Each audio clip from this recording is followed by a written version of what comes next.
तो गाइस मैं हूं अंकित और आप देख रहे हैं रेसलिंग फैंस नेटवर्क। शुरू करेंगे भाई लोग। सबसे पहले हम लोग अपनी बातों को क्रिस जेरिको से Y2J के टीजर्स एक्चुअली में आने लगे हैं। पिछले हफ्ते भी मैंने आपको बताया था रोमन रेंस पंक के प्रोमो के बाद कि you just made the list. यार कोइंसिडेंस तो नहीं लगता है, स्पेशली व्हेन वी नो कि चांसेस हैं जेरिको के WWE में आने के। एंड अभी इस हफ्ते भी एक टीज आ गया सुबह रिव्यू वाली वीडियो में, रिएक्शन वाली वीडियो में ऑलरेडी मैं इस चीज़ को मेंशन कर चुका हूँ, लेकिन अपडेट में ज़्यादा इंपॉर्टेंस हम लोग इसको देते हैं क्योंकि सबको पता लग जाए भाई।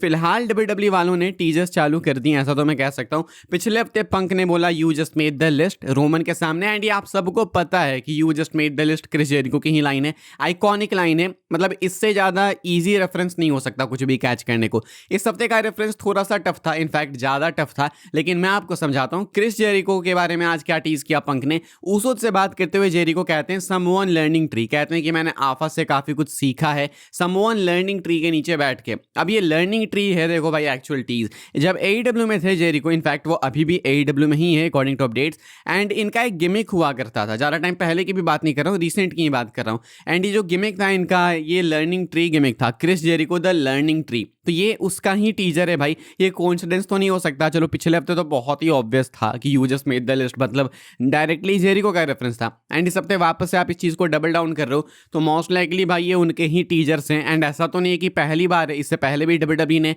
ये सेम फॉर्मेट बहुत सारे सुपरस्टार्स के लिए अप्लाई किया है, खुद CM पंक के लिए किया है। मतलब अलग अलग एपिसोड्स में भाई टीज किया जा रहा था, प्रोमोस कट किए जा रहे थे, उसमें CM पंक की लाइंस यूज की जा रही थी, best in the world etc। तो वी ऑल नो कि CM पंक के साथ वो चीज़ हुई, तो CM पंक वापस आ गए। एंड अभी CM पंक खुद इस चीज़ को करने लगे। बाय द वे ये चीज़ कोडी रोड्स से स्टार्ट हुई है, कोडी रोड्स के टाइम पे ही अमेरिकन नाइटमेयर पता नहीं क्या क्या, उस टाइम से ये चीज़ चालू है। एंड उसके बाद पंक एंड अभी क्रिस जेरिको के लिए किया जा रहा है, तो मोस्ट लाइकली ये टीज ही है, ये कोइंसिडेंस तो मुझे नहीं लगता है। डिपेंड करता है भाई, अब अगले हफ्ते जब प्रोमो होगा तो वहाँ पे CM पंक क्या बोलेंगे वो देख के आइडिया लग जाएगा। अगर अगले हफ्ते टीज आया तो 100% कंफर्म मान लेना कि जेरिको बस कभी भी आ सकते हैं। एंड मुझे लगता है अगर अगले हफ्ते भी टीज आ गया तो then WrestleMania could be the place जहाँ पे जेरिको वापस आ जाए।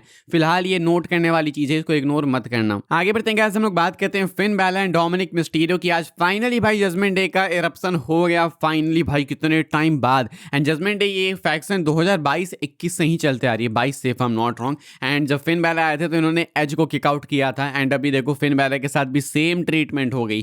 फिन बैलर को जजमेंट डे से आज किकआउट कर दिया गया, सबने ही मिलकर मार दिया भाई। Dominik, JD McDonald, Morgan, Raquel Rodriguez, किसने भी सिंपत्ति नहीं दिखाई कि नहीं छोड़ दो, ऐसा कुछ भी नहीं, भाड़ में गई भाई फैमिली। झूठ बोलते हैं, फैमिली वैमिली कुछ भी नहीं था। बढ़िया से पेल दिया आज इन्होंने फिन बैलर को। अब यहाँ से दो चीज़ें हैं, 4 साल बाद पहली बार फिन बैलर का फेस टर्न होने वाला है। एंड बहुत टाइम से फैंस इस चीज़ के लिए डिमांड कर रहे थे, स्पेशली जब इनका ओल्ड थीम वापस आ गया तो लोग चाह रहे थे कि बैलर फेस बन जाए, तो अब वो फेस बन जाएंगे। एंड मेनिया के लिए कंफर्म मान लो आप लोग डोमिनिक एंड फिन बैलर का मैच। मुझे लगता नहीं कि ट्रिपल ए की मेगा चैंपियनशिप या रेसलमेनिया में डिफेंड करेंगे डोमिनिक। मुझे लगता है LY किंगो के अगेंस्ट अपनी टाइटल अभी ट्रिपल ए वाले इवेंट में ड्रॉप कर देंगे। एंड इसके बाद फिन बैलर डोमिनिक एक सिंपल सिंगल्स मैच होगा। स्टिपुलेशन आप डेफिनेटली ऐड कर सकते हो, मैं इससे ज़्यादा देखो सोचना नहीं चाहता एंड मैं आपको होप भी नहीं देना चाहता, लेकिन एक हल्की पॉसिबिलिटी तो है ना, क्या पता डीमन बैलर आ जाएं, या तो हो सकता है कि ना आए, इनकी फ्यूड लंबा ये लोग खींच सकते हैं लाइक रेसलमेनिया, उसके बाद फिर कहीं और फिर कहीं और, मल्टीपल मैचेस हो सकते हैं। लेकिन फिलहाल मेनिया में तो कंफर्म ही मान लो कि इनका मैच होने वाला है।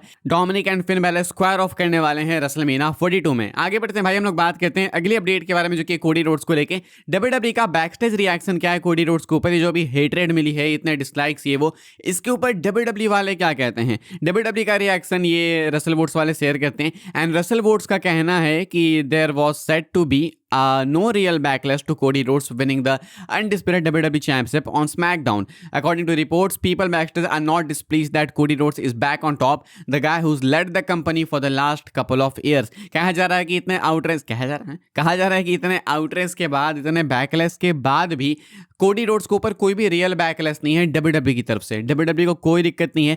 WWE का मानना है कि भाई कंपनी को कैरी किया है कोडी रोड्स ने, लीड करा है पिछले कुछ सालों से, तो ये तो डिजर्व करता है, तो बिल्कुल सही है। यानी कि WWE वाले इंटरनेट के बैकलेस को देखने के बाद भी डिस्प्लीज नहीं है। WWE का बैकस्टेज रिएक्शन अभी भी कोडी के लिए बहुत ही अच्छा है, एंड वो फुल ऑन कोडी के फेवर में ही है अभी भी। मुझे लगता है भाई कि ये बायसनेस है, WWE से एक्सपेक्ट क्या ही कर सकते हैं। लाइक हल्का फुल्का भी बाकी सुपरस्टार्स के साथ कुछ हो जाता है तो मिक्स्ड ओपिनियंस आने लगते हैं, लेकिन कोडी के लिए अगर भाई इतना प्यार है तो ठीक है भाई, फिर कोडी को ही ऑल द टाइम आप चैंपियन रख सकते हैं। फिलहाल WWE को ज़्यादा ऐसे टेंशन नहीं है डिसलाइक्स वगैरह की, उनका ऐसा कहना है कि हमें कोई दिक्कत नहीं है, कोडी ने कंपनी कैरी की है तो कोडी डिजर्व करता है, टाइटल उसके पास आनी चाहिए थी। ये बेस्ट फॉर बिजनेस डिसीजन है, ऐसा मानना है WWE के लोगों का बैक स्टेज। आगे बढ़ते हैं भाई, हम लोग बात करते हैं अगली अपडेट के बारे में, जो कि है SCSA को लेके स्टोन कोल्ड स्टीव ऑस्टिन की बात कर रहा हूं भाई मैं। स्टोन कोल्ड स्टीव ऑस्टिन वापस आ सकते हैं अगले मंडे नाइट रॉ के एपिसोड में। आपको अपडेट याद होगी, मैंने आपको कुछ हफ्ते पहले, कुछ महीनों पहले बताई थी, रसल वोट्स की अपडेट थी कि WWE वाले स्टोन कोल्ड को वापस लाना चाहते हैं, पॉसिबली एक मैच के लिए भी,